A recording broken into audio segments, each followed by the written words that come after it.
بسم الله الرحمن الرحيم والمرسلات عرفا فالعاصفات عصفا والناشرات نشرا فالفارقات فرقا فالملقيات ذكرا عذرا أو نذرا إنما توعدون لواقع فإذا النجوم طمست وإذا السماء فرجت وإذا الجبال نسفت وإذا الرسل أقتت لأي يوم أجلت ليوم الفصل وما أدراك ما يوم الفصل ويل يومئذ للمكذبين ألم نهلك الأولين ثم نتبعهم الآخرين كذلك نفعل بالمجرمين ويل يومئذ للمكذبين ألم نخلقكم من ماء مهين فجعلناه في قرار مكين إلى قدر معلوم فقدرنا فنعم القادرون ويل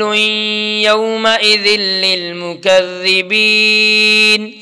ألم نجعل الأرض كفاتا أحياء وأمواتا وجعلنا فيها رواسي شامخات وأسقيناكم ماء فراتا ويل يومئذ للمكذبين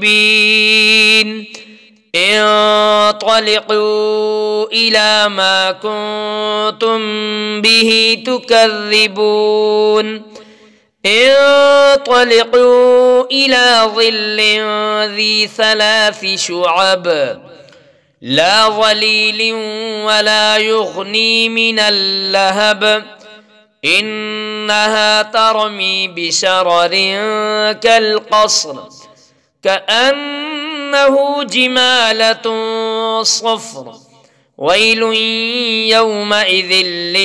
للمكذبين هذا يوم لا ينطقون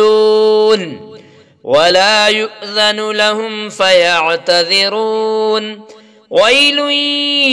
يومئذ للمكذبين هذا يوم الفصل جمعناكم والأولين فإن كان لكم كيد فكيدون ويل يومئذ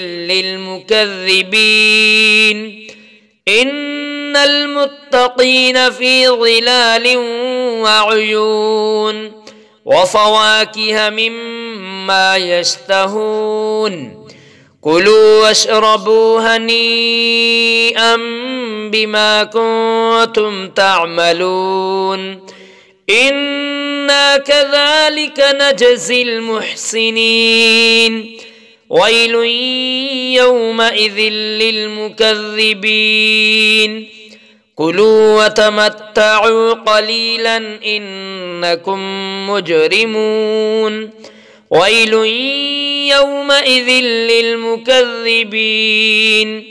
وإذا قيل لهم اركعوا لا يركعون ويل يومئذ للمكذبين فبأي حديث بعده يؤمنون